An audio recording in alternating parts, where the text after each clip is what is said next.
show that we have a quorum with all members present. And this is a call meeting. We'll only consider one item that's on the agenda. Just as a matter of information, and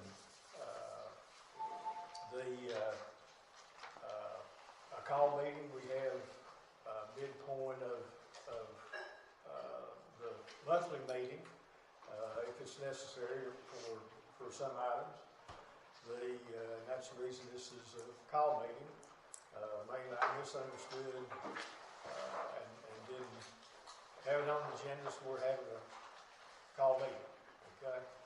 The one item is preliminary site approval for residential planned unit development, a PUD, located at 3021 Louisville Road, requested by Bryson-Patrick LLC. Okay. And what we'll do, we'll let the applicant show us what he's got, what he's talking about, what he'd like to get approved. We'll get comments from staff, from a building official that also reviews the plats and for the planning commissioner for the town. And also Jordan's here. He's our planner that we contract with the East Tennessee Development District, and he's also weighing on the plats. After their comments, we'll have a period for the board's comments and their questions. And when we get finished with that, we'll have comments, questions, stuff from the public before the board renders their decision. Okay? So we ask you to hold all your questions, comments, and stuff till that period of time. Well, thank everybody for coming. We don't often have this big a crowd. Most of the time we don't have anybody. So we're welcome everybody to the meeting. All right? Good time. All right. I thought Barry was presenting this, but this is the piece of property across from the Marathon Station. We've been looking at it for a while. We live in the community. We live across from the Summer School. Lived in that area for about 34 years. When we first started looking at it, I looked at what triplexes we look at, which is 3 combined units. What duplexes we look like as duplexes on it. The piece of property, kind of come up with this as individual units. I didn't like the combined units. I wanted to, be able to turn them in a southerly direction where you could see through them. As you cross the hill, basically, they're really below the road, so they really don't block your view. But with tilting just a little bit, you still see through them, but they're individual units. This is kind of a concept that we came up with. We're trying to come up with something that looks good on the Tennessee River. We vacation down the 38 corridor in Florida, annually, and this is the type of residents that you see in all the communities down there. So that's what we're looking to achieve, and I'm glad to answer any questions if you've got any questions about it. Okay. Stan? Hi. As building official, review this before Jordan gets it and passes on to Jordan, then it comes before this board. There's 3 sections of the zoning ordinance that has to be satisfied. The density restriction, as interpreted by myself and I believe Jordan, it does meet the restriction for the density. 260,000 square feet of property, 30,000 for the first, 20,000 for each additional unit. It fits 11 units in that. The part about the PUD, the planned unit development, which as multifamily, it would be a PUD. It would be a HOA controlled property. So the HOA has actually the land, and then the houses would be individual homes on that. I just wanted to let you know that this is him building it. This isn't affiliated with anybody like D.R. Horton or anything like that. This is a resident of Louisville trying to do this, okay?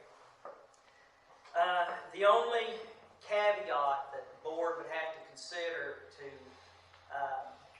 allow is is the use of the septic field, which Mr. O'Hara owns a drip system, the same system that's used at Lashbrook, Jackson Bend, and our larger subdivisions. He actually has one of those in town. It's not a municipal sewer system. We can't put residential units and stuff like that on it at this time. It's his for his office at Champion Fence and those places like that. So, that being said, it has capacity to be expanded to help the town do other things that we can, sometime get into down the road. Like maybe our biggest handicap, the reason we can't have a really nice restaurant or any kind of small grocery store or very much retail is because we don't have sewer. And we're not going to get sewer. But utilizing a system such as his, we have possibly the capability to get a nice restaurant, a little bit of a grocery store, and things along that line. Also, the marathon station that we spoke about has a failing system.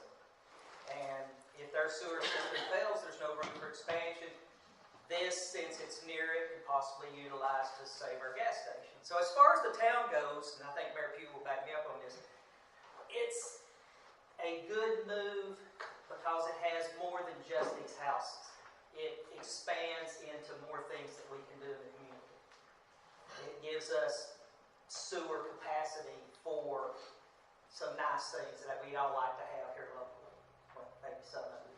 But anyway, so the only caveat that the zoning is handicapped with is the 300,000 square feet that the development must have to be considered a planned unit development. Right now, you've got 260,000. But if we utilize the sewer area, which can't be built on, it's near the property. If we utilize that, then it would obviously meet the requirement for that, and there would be no reason by zoning that that would not be allowed. We are not at any point given an exception. We are not changing the density. The density is what it is, and we're not saying you don't need an exception for it. You just need to be allowed to use another little area to get the PUD 300,000 square feet. What else? That being said, he's worked out all the details. Obviously, there's still a lot to be worked out. It's an HOA control facility. I know Jonathan across the road mentioned, if it's an HOA control, they're going to make sure it's nice and clean and neat. The only other alternative is to subdivide this up into individual different houses that have to be almost an acre and try to get individual sewer. And that's the reason it's set empty this long. He has the ability to do it. So we need to consider, be open to the fact that we can make this nice. These things are going to be close. My average build cost in this town is $1 million. This is affordable housing. It's just under $1 million. So it's not decreasing the value of your properties at all. What else? So I think that's it as far as that goes.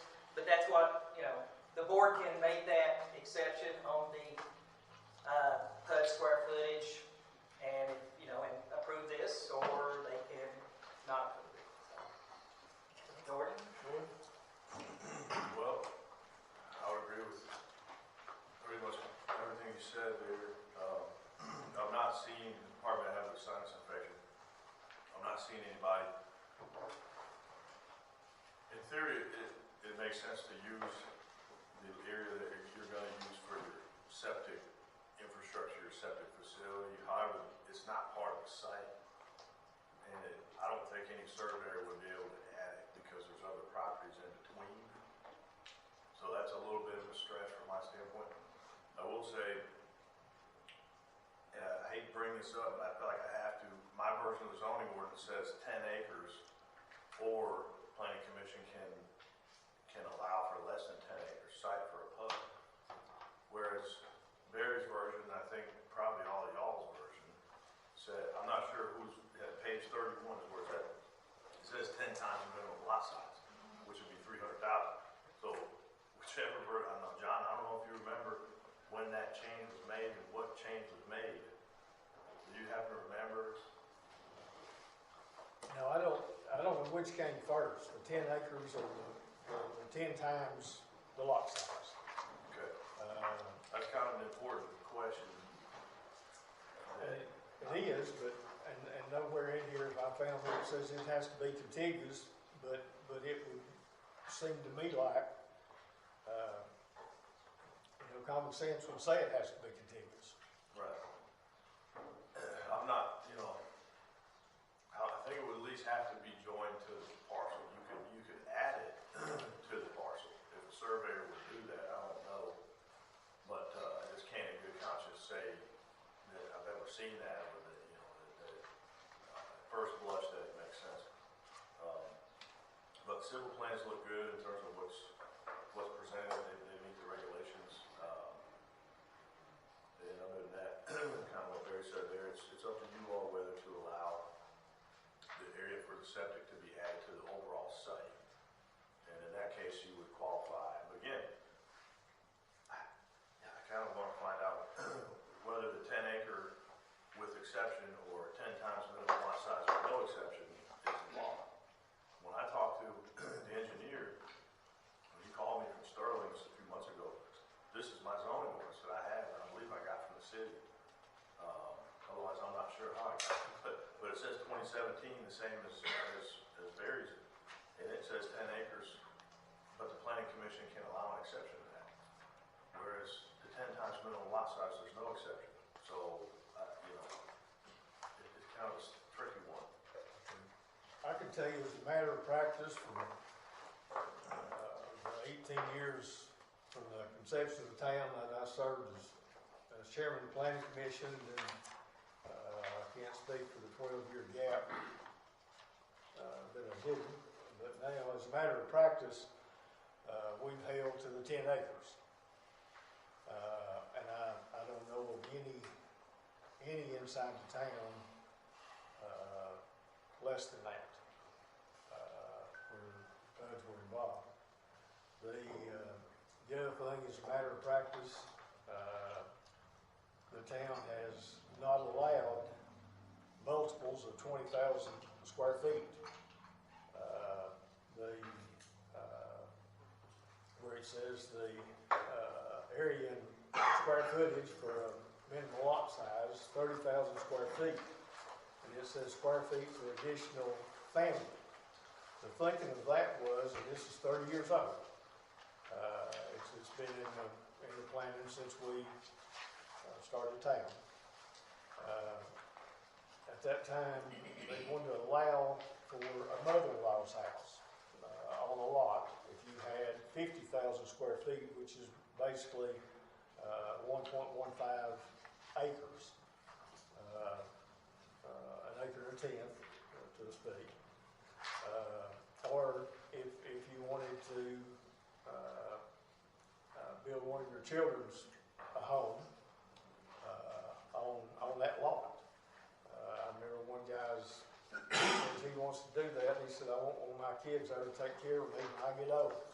Okay, so this is going back 30 years. I don't know of any instance